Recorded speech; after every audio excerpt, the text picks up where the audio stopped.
I would like to use this opportunity to actually thank the IMF for giving us the platform to share this outlook of Africa's economies and the interactions between trying to grow the economies in a sustainable way while also trying to meet the energy needs of the continent and address the climate resilience challenges that the world faces. So in my presentation, I'm going to be focusing on three aspects. First is just to paint a picture of Africa's economic outlook. So the report is structured in three chapters. One, Africa's economic performance and outlook. The second, on the issues of climate resilience and just energy transitions in Africa. And then the third one, looking at a critical issue which we all grapple with all the time in terms of financing. Where is the financing going to come for supporting this climate resilience and just energy transitions in Africa? And draw a few policy recommendations at various levels. One, what African governments need to do and need to do more of, but also what we as multilateral development banks and development agencies need to do to support them, and what the global community can also do. So running very fast on the growth, performance, and outlook of the continent, because speaking at the IMF, this is something that you also do very well on, so I'm not going to stress that quite a lot. But we know we had a contraction in 2020, up to 1.9% by our estimates, but the economies for the region rebound to about 6.9% in 2021. But because of the multiple challenges, I mean, the global tensions, like Russia's war in Ukraine, and also increasing costs of adapting to climate change. And while still trying to recover from COVID-19, we see there's going to be some slowdown in 2021 and in 2022 and 2023, respectively. But as usual, Africa is a very heterogeneous continent, and the patterns of growth and the drivers of this growth and also the headwinds that the different countries face are really very different. So it's often very difficult to discuss Africa in terms of averages, like I've done in the first slide. So if you look at this slide, you find that different regions have recovered differently, and the projections for the different regions are also very different. If I start from South Africa, I saw about 6% contraction in 2020 because of COVID. We have seen a very impressive recovery to up to 4.2% because of several policy responses by these countries, which I know that IMF has worked with them quite a lot on, so I'm not going to rehash on all of them. But in the middle part there, you see that West Africa, Central Africa, and East Africa has also come back to positive growth. If I highlight Eastern Africa region, because this is the only region on the continent that actually did not see a contraction in 2020 because of COVID. And this is also due to several aspects of their economic policies and reform agendas that we all have been working with them on. North Africa has rebounded very significantly, up to 11.7%, but we're going to see a slowdown as well. But again, we looked at the structures of the economy, whether it's oil exporters, non-oil exporters, resource-intensive countries, and non-resource-intensive countries, and the patterns of the impact of that global headwind we all saw in 2020, and the recovery paths are also different, as you can see on that slide, due to several issues. But if we look at the macroeconomic fundamentals, there are two things that I would like to highlight, and this is something we all work on.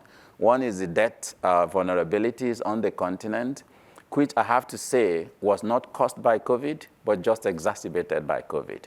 So there are several structural issues on the continent, governance issues on the continent, that has meant that Africa's economies are always depending on fiscal deficits in terms of moving forward.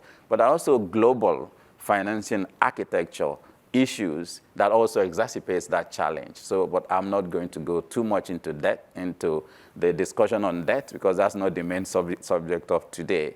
But the other side then is the consumer price inflation, especially of worry in many African countries, are imported inflation, which again, we all know in this room what creates such scenarios for the continent. So to finance recovery from COVID-19 and poverty reduction, to meet pre-COVID poverty reduction targets, you see on this slide, it's going to cost Africa about $432 billion in just 3 years, between 2020 and 2022. And it will take the continent up to a decade to recover back to pre-COVID scenario. So it's quite grim, as my brother has already mentioned. And the number of people being dragged into extreme poverty is quite sobering. We have up to almost 30 million people every year because of these challenges that we've seen. But one fundamental and systemic issue that has been there and remains there as an existential threat for Africa is the issue of climate change. So climate resilience and just energy transition becomes a very central issue that this report tried to look at. So we tried to look at climate vulnerability indicators, climate readiness index, and also climate resilience across the different countries and different regions on the continent, but also comparing with the rest of the regions of the world. And in terms of climate vulnerability, Africa comes second to South Asia. But for all the other indicators, Africa is actually last in its par, and at par with other countries. In terms of climate readiness, Africa ranks last. The climate vulnerability, Africa is also the most climate vulnerable on the continent. Again, because of the structures of the economy, the levels of development, and access to technology, access to finance, access to knowledge, and so many other things that are there. But we'll try to delve deeper into what's going on within the region with regard to this vulnerability. And we find also that the more fragile countries on the continent are the most vulnerable to climate change. And that sends a big signal in terms of the type of financing that we might be considering for these countries, because the more fragile countries do not have access to the non-concessional financing windows in many of our financing architecture. So that raises another a big alarm for me with regard to how these countries are going to be able to address all these challenges. Then we try to look at the impacts of climate change on socioeconomic indicators. Between 2016 and 2019, we had data for Africa lost 5 to 10% of GDP per capita growth because of climate change and extreme events. And this is in addition to increased mortality, displacements, and so many things that's going on the continent that's not really bode well for growth and sustainability as we would all like to see. So the benefits and co-benefits of really investing massively on addressing climate change is huge. But the cost of doing that is also huge. So how do we merge that co-benefits to the global community and also the cost to the national states in terms of trying to address this challenge? One other thing that jumped out for us in the analysis is the strong correlation between per capita electricity consumption and GDP per capita. And if you consider this on the backdrop of the fact that Africa has very limited level of access to electricity with only 550 kilowatt hour across the continent on average. But if you look at those fragile countries I talked about, it's actually 250 kilowatt hour that they have access to. So over 600 million Africans do not have access to electricity, and even those who do have, the regularity, the reliability, and pricing of that power sources is a big drag for industrialization and small-scale industries on the continent. So we try to look at, okay, what's going on with regard to the whole discussion about Paris Agreement and energy transitions within the climate agenda.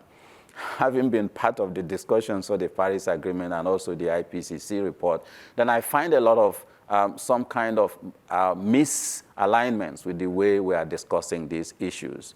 First, transition takes time. And as you can see in the energy mix of all the regions of the world, Africa, China, European Union, India, and United States, decoupling economies from the use of coal has always taken significant amount of time by every region. And actually, Africa is doing very well with regard to that transition. That's one point. Then the second point that came out in that analysis is the role of natural gas. All countries that have access to natural gas have always used this as a transition fuel to be able to reduce the use of higher polluting, high carbon energy sources for generating electricity required for economic activity and growth.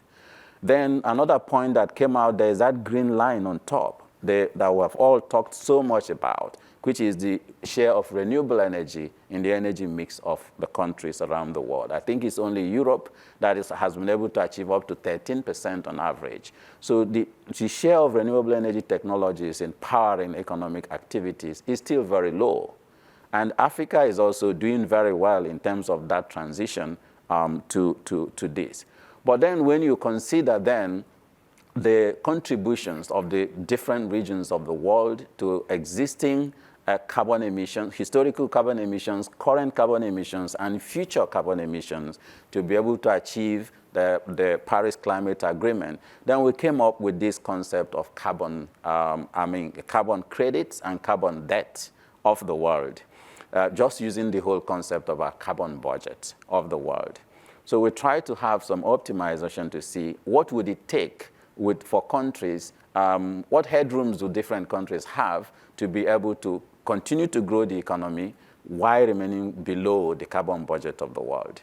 And what we found was that several countries have already exceeded their carbon budget by significant amounts, while some countries, especially the least developed countries for obvious reasons, are still below their carbon budget.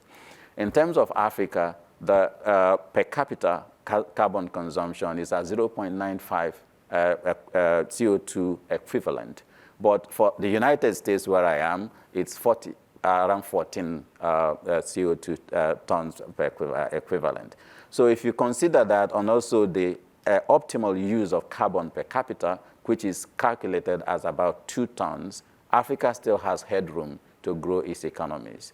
But if you try to use the social cost of carbon to quantify this carbon debt and carbon credit of the world, what we found is that 85% of the global carbon budget are already used up, over 70% of it by the advanced economies. And then the average carbon footprint, like I've said, for Africa is 0.95, but for some other countries, it's up to 14. It varies depending on the levels of development. And one thing we're still looking at is that this high carbon budget per capita is very highly correlated to the levels of the size of GDP growth in these countries. So basically what this is telling me is that by trying to stop countries from emitting carbon, it's equivalent to like saying stop growth. If we don't come up with technologies that create fast decoupling from growing GDP and growing CO2 emissions, then if you are telling the developing countries not to use gas, not to use coal, not to use this and that, it's simply like telling a policymaker, stop growing your economy so that will sustain the global community, the global planet. So we try to see how we can then create trade-offs here. And then what we find is that for Africa, Africa still has a carbon credit valued at the current social cost of carbon that's worth up to $4.8 trillion US. So when you try to look at that and juxtapose it with the need for growing economies and the huge opportunities that Africa has in the renewable energy options, in distributed energy options, we have several aspects here. Africa has huge comparative advantages to lead the world in these new green transitions, but it lacks the capital to do so. And this is where the issue about financing comes in. So on financing climate change and climate resilience, the thing we found that was a bit befuddling to me is that climate finance structuring is very complicated and creates misallocation of resources, so that the intention of climate finance to support countries for climate adaptation, especially countries that are more vulnerable to climate change, is not happening. So the countries that are receiving climate finance now are the less vulnerable countries, and I'm talking of in Africa. But if you look at the global landscape, you find the same kind of pattern. So the purpose, the policy goal of climate finance is not being achieved. So climate finance flow then is misaligned with climate vulnerability and so on. So, and then we looked at what will it cost Africa to meet the climate agreement reached at COP27. And one of the clear indicators is the cost of the nationally determined contributions. And from our calculations, it will cost Africa about 1.3 trillion to, at the lower bound, to 1.6 trillion between 2020 to 2030 to meet the NDCs. And let's keep in mind that the NDCs were agreed on the promise that climate finance flows were going to augment national financing to address climate change, up to 80%. So if I use that 80% out of 1.6, then the continent will be expecting about 1.28 trillion US dollars to support its efforts to transition for the global good of global sustainability. But on average, we are still receiving just about 1.8 billion annually. And this 1.8 billion includes financing from MDBs, to which African governments are also shareholders. So again, there is some issues about double counting in terms of the definition of what counts as a climate finance in that regard. So we calculate a climate financing gap that's up to 108 billion US dollars for Africa alone annually, up to 2030.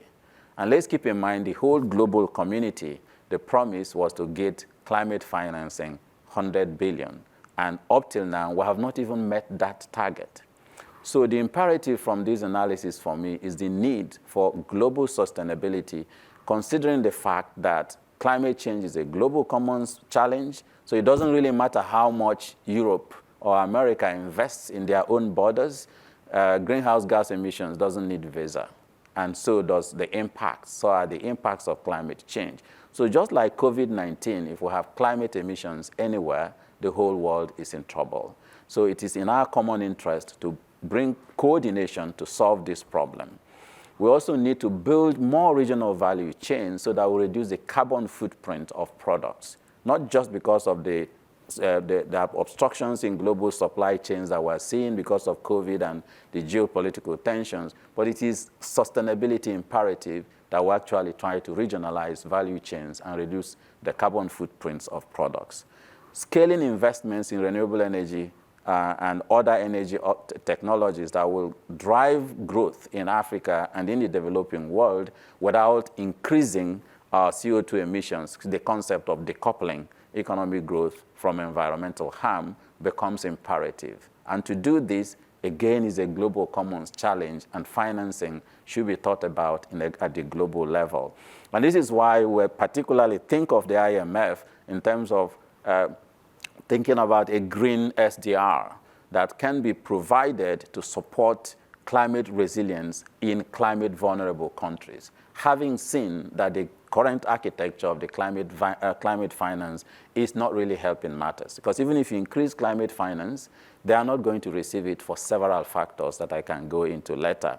But also we need to invest in institutional capacity development for green transitions. It takes a different kind of adjust structural programs, governance programs, technologies, policies, and several things that needs to be done, different from what we have been doing since 1940s in order to make this transition happen.